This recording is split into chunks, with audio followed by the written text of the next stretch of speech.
আওয়ামী লীগ সাধারণ সম্পাদক ওবায়দুল কাদের চলমান পরিস্থিতি মোকাবিলায় সাবেক ছাত্রলীগ নেতাদের সঙ্গে মতবিনিময় সভা ডাকেন। বুধবার রাজধানীর বঙ্গবন্ধু এভিনিউয়ে দলের কেন্দ্রীয় কার্যালয়ে এ সভা ডাকা হয়। উদ্দেশ্য ছিল মান অভিমান দূর করে পরিস্থিতি মোকাবিলা করা, কিন্তু সভা না করে উল্টো সংবাদ সম্মেলন করায় তোপের মুখে পড়েন ওবায়দুল কাদের।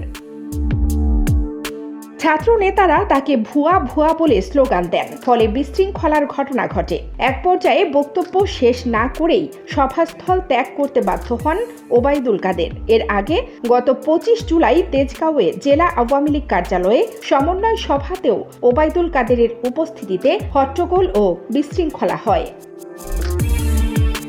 দীর্ঘদিন পর সাবেক ছাত্র নেতাদের মতবিনিময় সভা হবে এমন খবরে সাবেক ছাত্র নেতা ছাড়াও আওয়ামী লীগের বর্তমান ও দলের সহযোগী সংগঠনের বর্তমান নেতারা নির্ধারিত সময় বেলা 11টার আগেই উপস্থিত হন।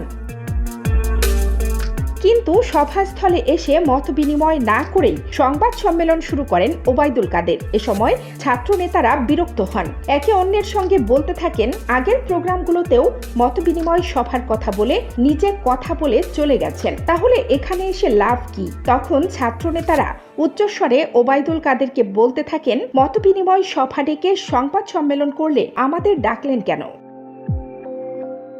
এরপর শুরু হয় হট্টগোল। পেছনের সারিতে থাকা নেতাকর্মীরা ভুয়া ভুয়া বলতে থাকেন। পরিস্থিতি শান্ত করতে ওবায়দুল কাদের নেতাকর্মীদের শান্ত হতে বলেন এবং কেউ ভিন্ন আচরণ করলে ব্যবস্থা নেওয়ারও হুমকি দেন। তার এই কথায় হট্টগোল কমার চাইতে আরও বেড়ে যায়।